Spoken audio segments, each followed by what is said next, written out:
नमस्कार दोस्तों। मान लीजिए आपके सामने किसी को कुत्ते ने काट लिया या शायद आपको खुद को काट लिया गया। अब सबसे पहला सवाल, क्या करना है? कौन सी दवाई लगानी है? रेबीज़ या टिटेनस? घर पे हल्दी लगाएं या सीधा अस्पताल जाएं? दोस्तों, भारत में हर साल लाखों लोगों को कुत्ते काटते हैं और बहुत से लोग सिर्फ इसलिए बीमार पड़ते हैं क्योंकि उन्हें सही जानकारी नहीं होती। इस वीडियो में हम बात करेंगे कि डॉग बाइट के बाद सबसे पहला कदम क्या होना चाहिए, कौन कौन सी दवाइयाँ लगती हैं और कब लगती है, और सबसे ज़रूरी वो बातें जो आपकी जान बचा सकती है। तो वीडियो को अंत तक ज़रूर देखिए, शायद ये जानकारी किसी की ज़िंदगी बचा दे। दोस्तों, अब सवाल ये उठता है कि हर कुत्ते का काटना क्या एक जैसा होता है? बिल्कुल नहीं। विश्व स्वास्थ्य संगठन यानी WHO ने डॉग बाइट को 3 श्रेणियों में बांटा है और हर कैटेगरी का इलाज अलग होता है। सबसे पहले बात करें कैटेगरी 1 की, तो अगर किसी कुत्ते ने सिर्फ आपको सूंघा है या उसकी जीभ आपकी स्किन को छू गई है बिना किसी कट या खरोच के, तो इसे कैटेगरी 1 कहा जाता है। इसमें कोई इलाज या वैक्सीन की ज़रूरत नहीं होती जब तक कि आपकी स्किन पर कोई घाव या खून ना निकला हो। दूसरी कैटेगरी की बात करें तो अगर कुत्ते ने हल्का सा खरोचा है या दांत लगाए हैं पर खून नहीं निकला है, तो ये कैटेगरी 2 मानी जाती है। इसमें रेबीज़ वैक्सीन ज़रूरी है, लेकिन रेबीज़ इम्यूनोग्लोबुलिन यानी कि RIG ज़रूरी नहीं होता। और उसके बाद बात की जाए कैटेगरी 3 की, तो अगर कुत्ते ने गहरा काटा हो, खून निकला हो या चेहरे, गर्दन, उंगलियां, जननांग जैसे संवेदनशील अंगों को काटा हो, तो ये सबसे गंभीर कैटेगरी मानी जाती है। इसमें 2 चीज़ें ज़रूरी है, rabies vaccine plus rabies immunoglobulin यानी कि RIG। तो अगली बार अगर किसी को कुत्ता काट ले तो सबसे पहले ये पहचानिए कि वो किस कैटेगरी में आता है, तभी आप सही फैसला ले पाएंगे। दोस्तों, याद रखिए, कैटेगरी 1 यानी कि नो रिस्क, कैटेगरी 2 यानी मीडियम रिस्क और कैटेगरी 3 यानी कि हाई रिस्क। और हाई रिस्क में देरी जानलेवा हो सकती है। दोस्तों, अब मान लीजिए कि किसी को कुत्ते ने काट लिया है। अब सबसे पहला काम क्या करना चाहिए? अस्पताल भागें, डॉक्टर को फ़ोन करें या पहले घर पर ही कुछ करें? WHO और मिनिस्ट्री ऑफ हेल्थ की गाइडलाइन कहती है कि सबसे पहला और ज़रूरी कदम है घाव को तुरंत और अच्छी तरह से धोना। और ये कैसे करेंगे?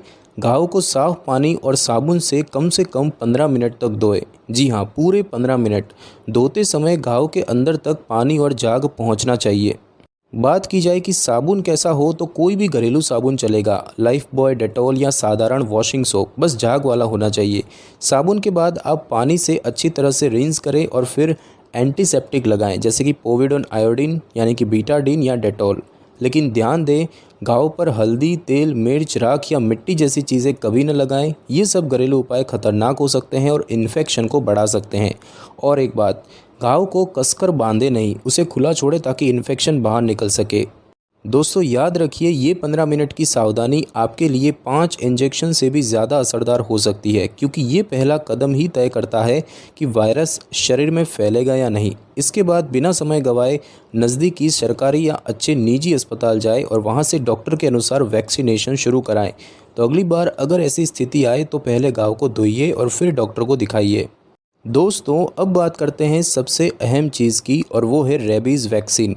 डॉग बाइट होने के बाद अगर सही समय पर रेबीज़ वैक्सीन लगवा ली जाए तो रेबीज़ नाम की ये जानलेवा बीमारी पूरी तरह से रोकी जा सकती है। अब सवाल उठता है कि ये वैक्सीन कितनी बार और कब कब लगती है। तो दोस्तों, बात की जाए वैक्सीन शेड्यूल की या पोस्ट एक्सपोजर प्रोफाइल एक्सेस की, तो अगर किसी को काटने वाला कुत्ता अनजान है या पागल जैसा बर्ताव कर रहा था, तो डॉक्टर मरीज़ को 5 डोज की वैक्सीन देते हैं एक निश्चित समय पर। पहली डोज जो है वो डे 0 पर दी जाती है, यानी कि काटने वाले दिन या तुरंत बाद। दूसरी डोज डे 3, तीसरी डोज 7वें दिन, चौथी डोज 14वें दिन और 5वीं डोज 28वें दिन। इसे कहते हैं एसन शेड्यूल, जो कि भारत में सबसे ज़्यादा उपयोग किया जाता है। वैक्सीन इंट्रामस्क्यूलर दी जाती है, आमतौर पर कंधे के ऊपरी हिस्से में। अब कुछ लोग सोचते हैं कि अरे, हमने तो पहले भी रेबीज़ की वैक्सीन ली थी। लेकिन याद रखिए कि हर बार काटने पर दोबारा वैक्सीनेशन ज़रूरी होता है, क्योंकि वायरस का रिस्क हर एक्सपोजर में अलग हो सकता है। उसके बाद दोस्तों, बात की जाए कैटेगरी 3 की बाइट में, रेबीज़ इम्यूनोग्लोबुलिन यानी कि RIG भी ज़रूरी होता है। अगर काटने वाला जख्म गहरा है, खून निकला है या चेहरा, गर्दन या उंगली जैसी जगह पर है, तो सिर्फ वैक्सीन काफ़ी नहीं होती, उसके साथ देना पड़ता है रेबीज़ इम्यूनोग्लोबुलिन। रेबीज़ इम्यूनोग्लोबुलिन को घाव के चारों ओर इंजेक्ट किया जाता है ताकि वायरस को वहीं पर ख़त्म किया जा सके, क्योंकि रेबीज़ वैक्सीन को असर करने में कुछ दिन लगते हैं, लेकिन RIG तुरंत काम करता है। तो दोस्तों, अगर काटना हल्का है तो वैक्सीन लगती है, और अगर काटना गहरा है तो वैक्सीन प्लस रेबीज़ इम्यूनोग्लोबुलिन दोनों लगते हैं। और सबसे बड़ी बात, रेबीज़ एक बार हो जाए तो इलाज संभव नहीं है, लेकिन वैक्सीन समय पर लग जाए तो बीमारी 100% रोकी जा सकती है। इसीलिए इसमें देर करना बिल्कुल नहीं चाहिए। दोस्तों, भारत में जो वैक्सीन सबसे ज़्यादा इस्तेमाल होती है उनके नाम हैं वेरोरेब, अभयरेब और रेबीवैक्स एस वगैरह।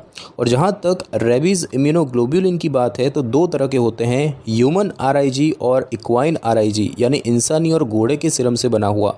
डॉक्टर आपके वजन के हिसाब से इसकी सही मात्रा तय करते हैं, तो डरने की ज़रूरत नहीं है, बस सही समय पर सही वैक्सीन लगवा लें। रेबीज़ से बचाव 100% पॉसिबल है, बस देर नहीं करनी चाहिए।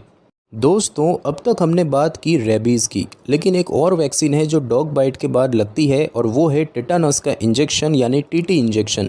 अब सवाल है कि कुत्ते के काटने से टिटेनस कैसे हो सकता है? तो बात साफ है, कुत्ते के दांतों में या उसके काटे हुए घाव में मिट्टी, धूल या बैक्टीरिया चले जाए तो क्लोस्ट्रीडियम टिटेनी नाम का बैक्टीरिया शरीर में घुस सकता है, जो कि टिटेनस नाम की खतरनाक बीमारी पैदा करता है।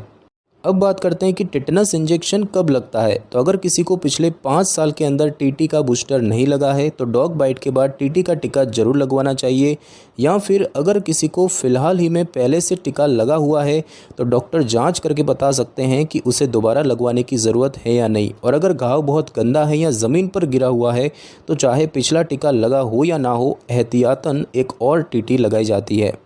और दोस्तों, बात की जाए कि TT इंजेक्शन क्यों ज़रूरी है, तो क्योंकि टिटेनस का कोई सीधा इलाज नहीं होता, और एक बार अगर बीमारी शुरू हो गई तो मरीज़ को ICU में भर्ती करना पड़ सकता है। तो बेहतर है कि रोकथाम करें। TT का टीका सिर्फ एक बार लगने वाला इंजेक्शन है, मतलब कि TT का इंजेक्शन केवल एक डोज होता है जो एक ही बार लगाया जाता है, जो बहुत आसान, सस्ता और सेफ़ है। तो याद रखिए कि रेबीज़ वैक्सीन तो ज़रूरी है ही, साथ में TT इंजेक्शन भी लगवाना ना भूलें, क्योंकि काटने से सिर्फ एक नहीं 2 बीमारियां हो सकती है। दोस्तों, अब तक हम समझ चुके हैं कि डॉग बाइट के बाद रेबीज़ और टिटेनस की वैक्सीन लगवाना कितना ज़रूरी है, लेकिन अब सबसे बड़ा सवाल है कि ये वैक्सीन मिलेगी कहाँ, और सरकारी अस्पताल में क्या ये फ्री में लगती है? तो जवाब है हाँ। भारत के ज़्यादातर जिलों और शहरों में सरकारी अस्पतालों में रेबीज़ वैक्सीन और RIG मुफ्त में दी जाती है। भारत सरकार ने हर राज्य में एंटी रेबीज़ वैक्सीनेशन सेंटर्स यानी कि ARV सेंटर्स बनाए हैं, जो डिस्ट्रिक्ट हॉस्पिटल, CHC यानी कि कम्युनिटी हेल्थ सेंटर या बड़े अर्बन हेल्थ सेंटर्स में मौजूद होते हैं। आपके शहर या कस्बे के जिला अस्पताल में ये सुविधा लगभग तय मानी जाती है। बस आपको OPD में जाकर इमरजेंसी या कैजुअलिटी वार्ड से संपर्क करना होता है। डॉक्टर घाव देखकर कैटेगरी तय करते हैं और फिर उसी के अनुसार रेबीज़ वैक्सीन और ज़रूरत हो तो इम्यूनोग्लोबुलिन देते हैं। कुछ राज्यों में जन औषधि केंद्र या अर्बन PHCs पर भी ये वैक्सीन उपलब्ध है, बिल्कुल फ्री, कोई चार्ज नहीं। अब बात करते हैं एक और ज़रूरी चीज़ की। कुछ लोग डर के मारे या जानकारी के अभाव में सीधे प्राइवेट क्लिनिक चले जाते हैं, जहां वही वैक्सीन 300 से 1500 रुपये तक में दी जाती है, जबकि वही इंजेक्शन आपको सरकारी अस्पताल में फ्री में मिल सकता है, और वो भी WHO अप्रूव्ड और सेफ़। तो अगर पैसे बचाने हैं, सही इलाज चाहिए और समय पर वैक्सीन चाहिए तो नज़दीकी सरकारी अस्पताल या PHC की जानकारी पहले से रखें। गूगल पे anti rabies centre near me search करें या अपने क्षेत्र के जिला अस्पताल में पूछताछ करें। और सबसे ज़रूरी, डरिए मत, देर मत कीजिए और इलाज में समझदारी दिखाइए। सरकारी सुविधा का सही इस्तेमाल कीजिए। दोस्तों, अब बात करते हैं उन गलत फहमियों की जो डॉग बाइट को लेकर आज भी लोगों में फैली हुई है। कई बार लोग इलाज नहीं करवाते सिर्फ इसीलिए क्योंकि उन्होंने किसी से कुछ सुना होता है। तो चलिए अब इन मिथ्स यानी कि गलत फहमियों का सच जानते हैं। सबसे पहली गलत फहमी ये है कि कुत्ता अपना था, घर का था, इसीलिए खतरा नहीं है। लेकिन सच्चाई ये है कि कुत्ता चाहे पालतू हो या सड़क का, अगर उसने काटा है तो रेबीज़ होने का खतरा बना रहता है। कई बार पालतू कुत्तों को भी समय पर वैक्सीन नहीं दी जाती और रेबीज़ उनमें भी हो सकता है, इसीलिए हर बाइट को सीरियस लेना चाहिए। दूसरी गलतफहमी ये है कि सिर्फ चाटा या हल्का सा खरोंच था, इंजेक्शन की ज़रूरत नहीं। लेकिन सच्चाई ये है कि WHO के अनुसार अगर कुत्ते की लार आपकी टूटी हुई स्किन से टच हो गई या हल्का भी खरोच हुआ तो रेबीज़ वैक्सीन लगाना ज़रूरी है, क्योंकि वायरस लार से ही फैलता है, काटना ज़रूरी नहीं। और तीसरी गलतफहमी ये है कि बचपन में रेबीज़ की वैक्सीन लग चुकी है, अब फिर से नहीं लगानी। लेकिन सच्चाई ये है कि रेबीज़ वैक्सीन सिर्फ बाइट के बाद ही असर करती है। बचपन की वैक्सीन लाइफ लॉन्ग प्रोटेक्शन नहीं देती, हर बार बाइट होने पर नई वैक्सीन ज़रूरी होती है। चौथी गलतफहमी ये है कि हल्दी, मिर्च या तेल लगाकर घाव ठीक हो जाएगा, लेकिन सच्चाई ये है कि ये घरेलू उपाय ना सिर्फ बेअसर है बल्कि घाव में इन्फेक्शन बढ़ा सकते हैं। तो सही तरीका है साबुन और पानी से 15 मिनट तक धोना और फिर डॉक्टर को दिखाना। तो याद रखिए कि सुनने पर नहीं, साइंस पर भरोसा कीजिए। गलत धारणाओं के कारण इलाज में देरी ना करें, क्योंकि रेबीज़ एक ऐसी बीमारी है जो समय रहते रोकी जा सकती है, पर एक बार शुरू हो गई तो जानलेवा है। दोस्तों, अब बात करते हैं उस तैयारी की जो हर घर में होनी चाहिए, क्योंकि डॉग बाइट या कोई भी चोट कभी भी हो सकती है बिना बताए, बिना समय दिए। इसीलिए हर घर में एक इमरजेंसी किट जरूर होनी चाहिए। कुछ बहुत ही बेसिक चीज़ें रखें लेकिन बहुत काम की। तो घर में आपको 5 चीज़ें रखनी है। सबसे पहला है साबुन, जो कि झागदार हो, जिससे घाव को 15 मिनट तक धो सके। दूसरा, पानी की अच्छी उपलब्धता वुंड वॉश के लिए, यानी कि घाव को साफ़ करने के लिए। तीसरा, एंटीसेप्टिक जैसे कि पोविडोन आयोडीन यानी कि बीटाडीन या डेटॉल। चौथा, साफ़ कपड़ा या स्टेराइल गॉज घाव ढकने के लिए। और पांचवा, नज़दीकी सरकारी अस्पताल या ARV सेंटर का नाम और नंबर, ताकि तुरंत वहां पहुंचा जा सके। दोस्तों, इन चीज़ों को आप किसी डिब्बे या पाउच में रखकर इमरजेंसी बॉक्स बना सकते हैं और उसे हर किसी को घर में बताएं कि ये कहाँ रखा है। और एक आखिरी सलाह, डॉग बाइट होने पर पैनिक मत कीजिए, एक्शन लीजिए। घाव को धोइए, हॉस्पिटल जाइए और रेबीज़ प्लस टिटानस का सही इलाज कराइए। याद रखिए, सही समय पर उठाया गया छोटा कदम आपकी या आपके अपनों की जान बचा सकता है। तो दोस्तों, वैसे तो हम सब फर्स्ट एड बॉक्स रखते हैं, लेकिन डॉग बाइट के लिए एक छोटा सा बाइट केयर किट बनाना ज़्यादा समझदारी होगी। तो दोस्तों, चलिए अब इस पूरे वीडियो को एक लाइन में समेटते हैं। अगर कुत्ते ने काटा है तो डरिए मत, लेकिन देर मत कीजिए। सबसे पहला स्टेप, घाव को 15 मिनट तक साबुन और पानी से धोइए। दूसरा स्टेप, अस्पताल जाइए। और तीसरा स्टेप, रेबीज़ वैक्सीन और TT इंजेक्शन समय पर लगवाइए, क्योंकि रेबीज़ एक ऐसी बीमारी है जो एक बार शुरू हो जाए तो बचना नामुमकिन है, लेकिन समय पर वैक्सीन लग जाए तो 100% रोकी जा सकती है। अब मैं आपसे एक सवाल पूछना चाहता हूँ, क्या आपको या आपके परिवार में किसी को कभी डॉग बाइट हुआ है? क्या आपने सही समय पर सही कदम उठाया था?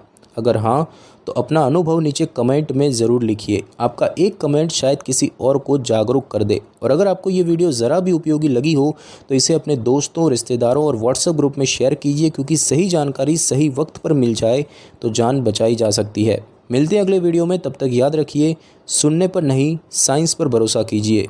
धन्यवाद।